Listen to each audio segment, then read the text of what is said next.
Mayam Bukumzari, Dom English Impact News ni, I Joyshree Usham na Impact News ki Manung Hutna Taram Nongchari.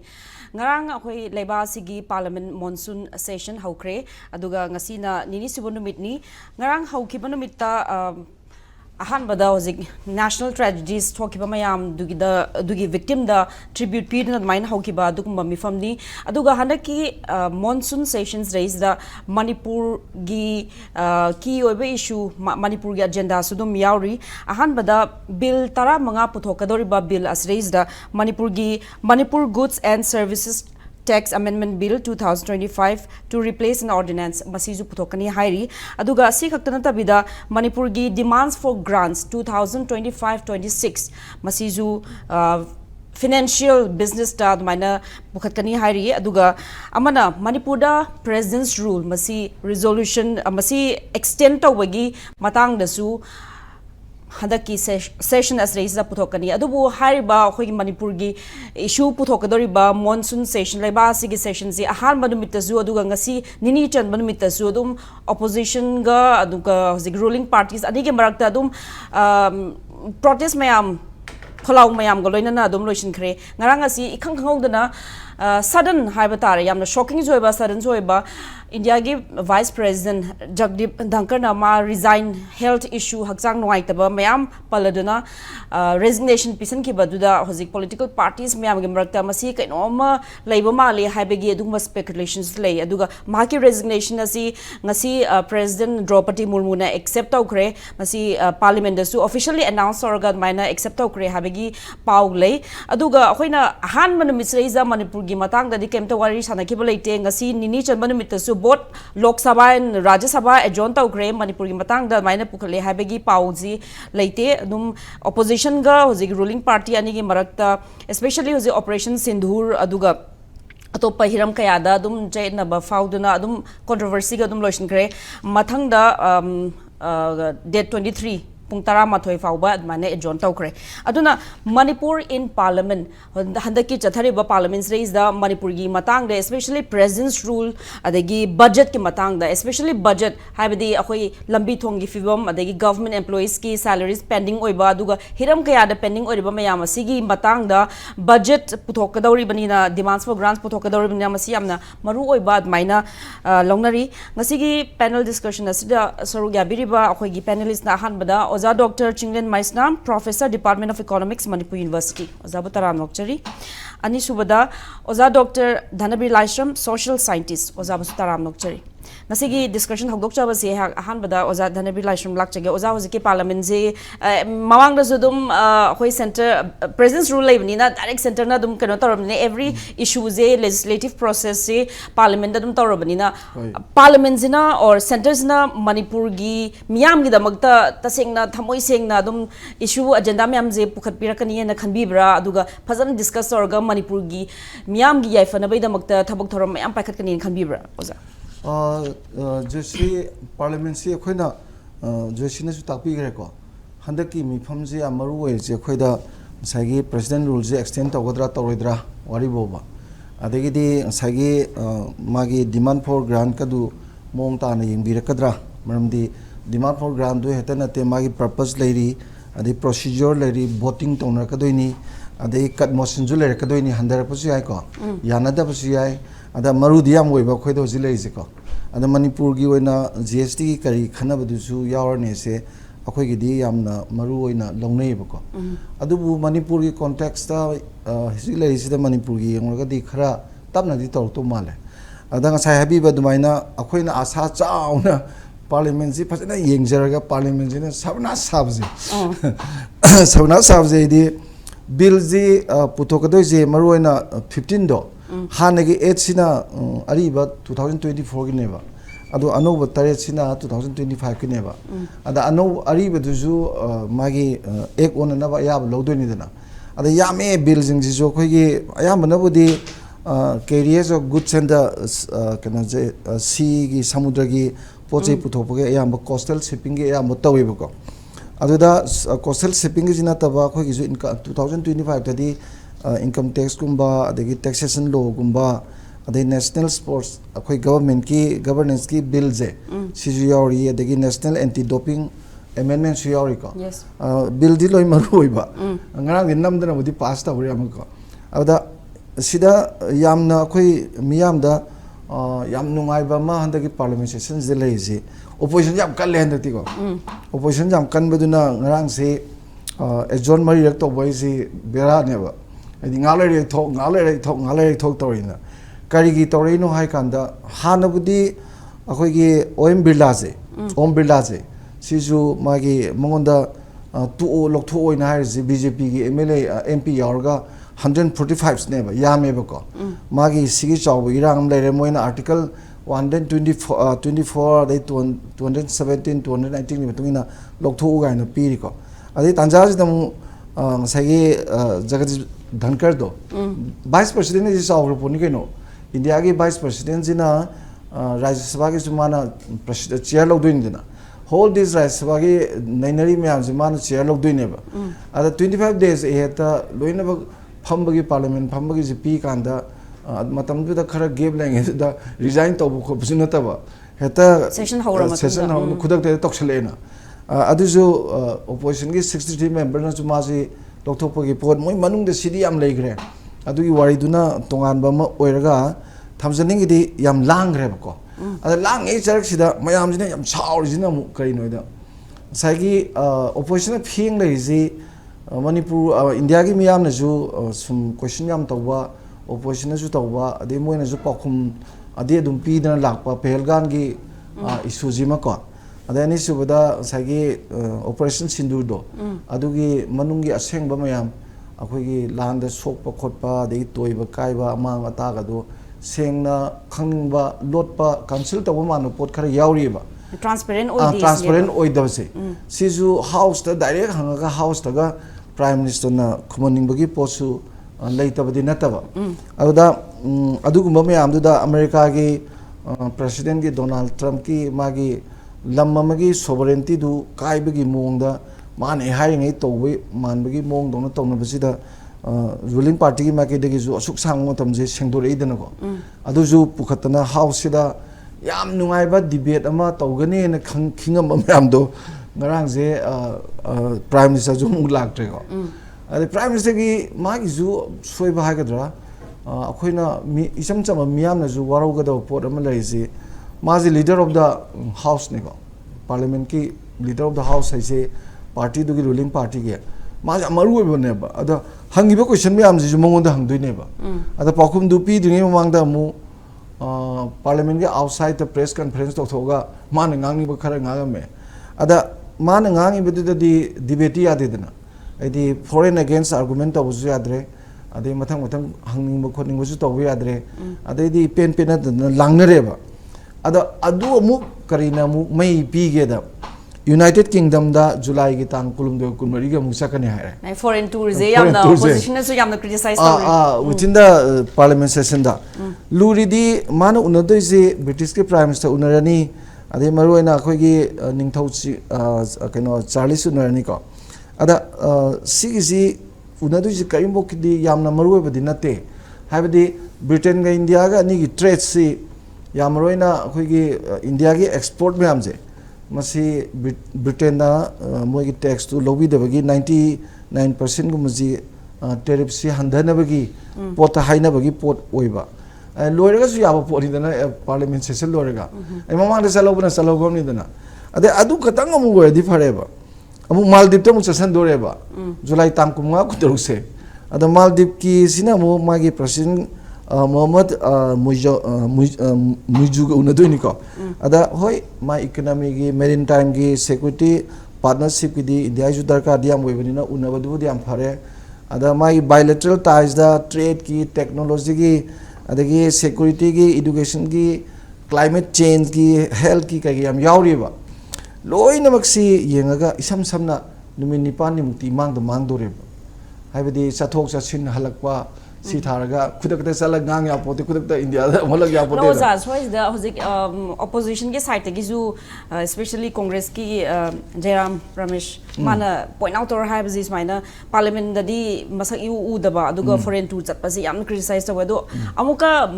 PM Modi gi supporters sing have tare moina habasi mana foreign tour chatlaga bilateral ties trade ties economic lamda yamna chawba mina India da home mayam am puragna bai damakta chatpani habagi dum reportal surum lagna ba have tare ado ozagi motta sumaina hoi lebaki chawkhotna bai damakta yamna di maru ore mayam se adu sumaina chathokpa maigi ama prajana hangning ba wahang da khumda ba kuma silent Manipur gi issue ju silent ama leidana ko ado si paliba lenga asigi mogi party gi haigdra natraga luching ba sigum mazi ama dum party gi oina ama leiba za la swais da wazagi mot kai si kitang khigi prime minister je kitang di khara magi character se yam rigid way di logi ba stand ji hek handaba adagi mayam ga fascist element yawi gi haise isam samna parliament is kim nateba magi phami mi miyam du di MP hoise bani they are the representatives of all the people of India gi mi loi namak phamagu baneba India gi miyam do parliament no phamagu baneba mai mi hut lai do ko aduda prime minister isina magi India gi miyam jing du gi debate to doini dena debate to doini discussion to doini adagidi khangdaba hangpa khumdoini 100% transparency leina information je share tong na doini ba ada adugum badu mamang da sungai yamna parliament session jida maji maru oi da badung na tawbugi pot ama irei lebase masi skaidau na doino tawraga moi miana khana do mai khana jarjani ai gi ai thoba tawra lore haibegi pot ama leibajineba khoi opposition ja maru riziko adi kedau doino opposition phanam lang ju darkar oi de haiba manba ma thawa sadaba mi yauri bonda that means people's ki voice ni the opposition ruling house the limam ngang doise ada madu thawa sadaba gi mong man baji sineba khoi gi democracy da khwai gi tawoi da thawa amaneba sigi je yam ngan ui hoi magi sumi United Kingdom da magi trade ki kari gi 99% tariff handaba khota bi ngang na baido that is for the welfare economic welfare of the India chumeba but adu di matam ka panate dena adi si gi tarik si da unno hodra di yade haibaga lei ponte ba chumdra monsoon session di amtang da lakoni na ya maru ai adagi di Manipur gi issue ji su yam chawriba ingo hoji pakcha da parliament manung da bo Maldives United Kingdom second hair ada khoi da ngrang parliament mang da lakani tor modi ju lakte na ada parliament manung de ju lakadra ga khana bane ba adu ju la aroi mapan da sat le de na ko aidi magi leba manung da thoiba issue sing sigi di yam hena concern oi da ba man ba aduga thawayam sa da bai mong man ba si sineba yamna khoi gi opposition party na ju nungai triba ade hojiki hainari ba pot da ju Manipur wafan ju pad bane ba foreign trips yam chale more than 48 hena chale but Manipur di satri ga je dum keno haina aduna si me am jing si yengjaraga akhoina asayam toriba parliament si kari woidoi no khangdre tawudi Manipur gi hojiki budget ki matang bo igera ade PR extension to bugi igera GST gi igera income tax gi igera khana do me am jibudi khara thenga aga khana kani loiram dai da khana to di male ba ko mabangi dumai na loiram dai da athing bada mi loi tum da kan da baro mutung da taw da hoi baro mutung igera oiroira khandi khana to male aduga yamna miyamna yam yengi sidi handaki mifam sida PR je extend tor kadra tor oidra adai di NDA partner lari miyam jingsina di sarkar je install to holding eba adi BJP loina baktuna sarkar je install to holding draju NDA partner yauri miyam dun di taweba ai to holding eba aduna hoje keno je speaker gi mathakda move tor pasida akhoi gi 145 MP sai je BJP yoksel ejineba adumaina India ki maikede gi su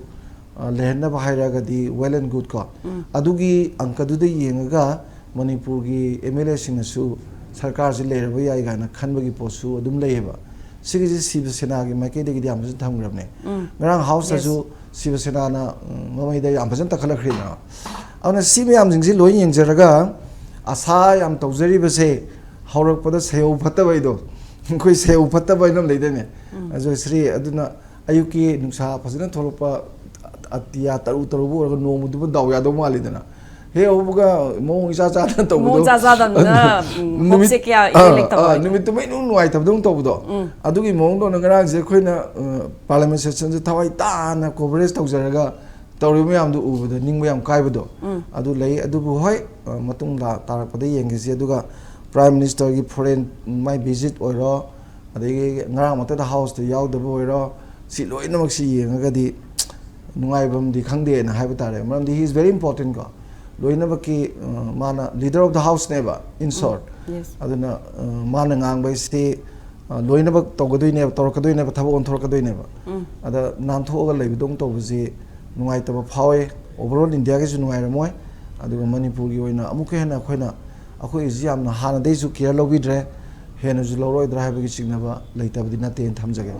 Thank you, Oza. Mathangi wanga si hai Oza Dr. Chinglen Maisnam lak chage. Oza hozik khoi parliament session je hokdringai da Manipur gi Lok Sabha MP Dr. Bimol akojam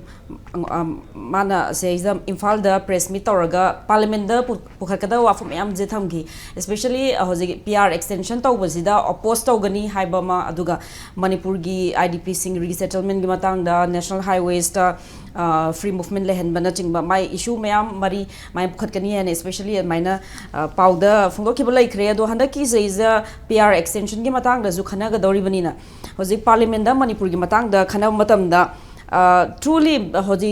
miam sigi will je phasana represent to bangam ganian khabi bra ozai mot khatambi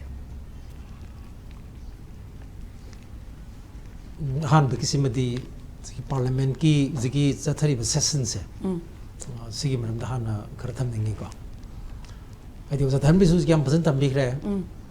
leader of the house ki leader hai si house si lebak si ne adi democracy chat pa lebak ta di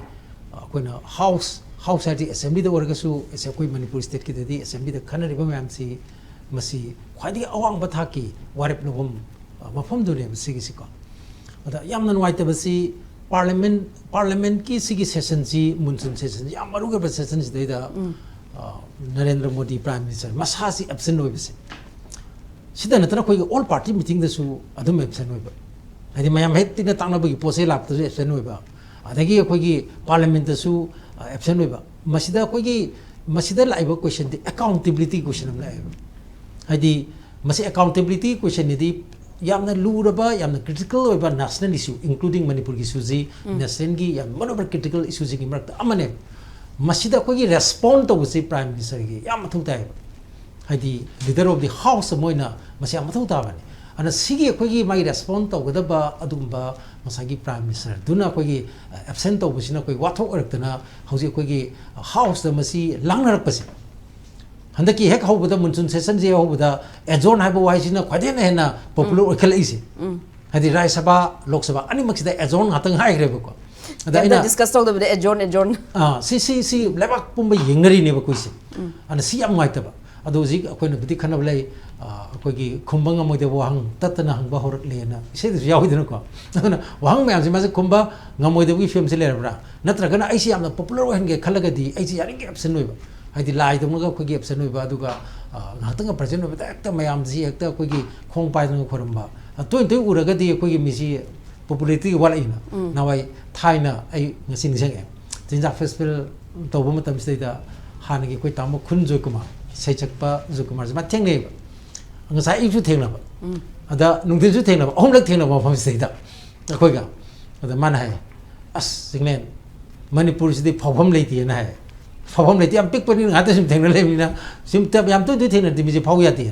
ada yaring koi udra ga lap na ga leiba adagi masaka lok na ga leiba adagi sahi manung amung tang ga koi gi thok pa leidra ko sum ba sin yamna popularity yamna achauba godly figure gi type ta ma represent tawrak pa adu ga ti yaring gi lap thok ka mi habi poto madu adum sin ba tong su ure ana sigi zaida mai gi parliament se de khana ga dori ba wafam sing sim manung da ya maru si koi gi mai gi second wada hai tare ko bills putok pa se si jam maru hadi sida bill me pass to doini aduga bill ji putok pai matang sida masi bill putok pai matang simende kari hage bo koina legislative business hai se hadi part sing ji magi part A part B part C na tagna 1 2 3 and sab pasu ai ba legislative business de di mayam yaure ko madugi manungda Manipur gi oni yauri si masi ko gi GST Manipur gi goods and service tax ki sigi amendment ki ama yauri 2025 widini hana chana pudi ordinance ni ordinance di mo sinduk ta ya de na ko mai matam gi wafom malai bini na masi ma yauri Manipur gi se sina karida ko gi legislative business size ado ani subadana ko gi magi financial business na masule finance ko mari le na ba mayam ji khana ba ana hari ba sigi financial business la ko matam stadi Manipur gi magi masa hagi ba demand for grants demand for grants ki si pos yaw dori ba demand for grants yaw dori si isam zamanate hana puthok krai Manipur ki sinatra aduna vote on account ko ba sigi stadi le mauri ba ko gi thatam ki su orakado in sidi full budget edu oidoine almost full budget ne ba sigi simadi yamaru ba Manipur ki madu ki discussion debate torokado ni sima aduna Manipur gi hana thamki ba ko gi 35,104 crore thamki bane ba ko ana madai da mu hana sigi kenu sina lemhori ba sing siga pasala kanda punna madu gi mapung phaba magi senba thumba gi sahi si mapung phaba budget ni thamdoisi aduna si financial business ya maro aduga ahum subada yauri ba sina kai oyebu magi other business na amam yauri category ama sina arobe category ni category sigi magi list lak pasi 1 2 3 4 mathang mathang lai ni ko adi punjal kanda aroba punjan bai ding sai aina sigi ba magi sigi legislative business lere adagi financial business lere other business lere sigi 1 2 3 mathang mathang lak padu da maru bisingi marakta iroi loi ba gi hek mathak ta haitare 17 se 17 subasi Manipur da PR extension gi wane president rules extension so I the koi casual this puramba contract sum puramba dagi iroi loi da permanent ta gi bedo adagi film da Manipur PR su permanent ta bi film le thabak ta di permanent ta de adum adugi sidi permanent ta do kano extension ji am to indoi to ko adugi extension ji ma lai re soina dum to gine khale yana badi am lawno ni yana ni adu extension dum to gi do male sim lai ba aduna Manipur gi yamna maru oi ba haidi uziki legislative to ro adi financial business to ro aduga sigi iroi leba other business to ro lo yawo si kai gino da haujikti thabak khudi muksi Delhi na left re go to Delhi aduga go to parliament haidi Manipur state da Manipur gi akoi ga haujiki ore film adu tungda lakadaba sahi sigi ore film ji magi sigi laibak left pasa masi akoi Imphal gi Delhi da hongre haino makong dagi hauji akoi Delhi da hongre aduna langak ore su masagi go to Delhi adagi akoigi budget orgasu go to parliament som da sat krebau jiti aduna akoigi hayang sai ba sahibi gi ba akoigi asawa kargi natragana akoigi sigi mid day meal gi natragana sigi akoigi BDF singi natragana home guard singi lagi ba mayam sigi akoigi magi khusuman hengat pe ofum lakpa natrada di scheme yam ji khana khudi musi jiti parliament om da sat kreb Delhi rom da lai reba sigi assembly sigi khutai nan thokre aduna yamna Manipur gi oni yangadi parliament si yam maru oi bai tar khadigi maru oi ba adumba session amane na koi di log doine maram de koi assembly suspended animation lai ramnina ana sigi parliament stai da yam maru herba Manipur gi haribe issue map yam do riba sumba parliament ki sigi session chatar be session sidai da mai prime minister na yam toina koi gi absent oi ba adu masi fazana koi gi magi respond tongna bagi madugi koi gi film du da accountability du fazana laina respond du tongna ba hona bi mami se ta de ko adu masi yamna live active hai tare not only for Manipur masi entire koi gi country siga du magi democratic parliamentary democracy chali basi practice to matam study practice de di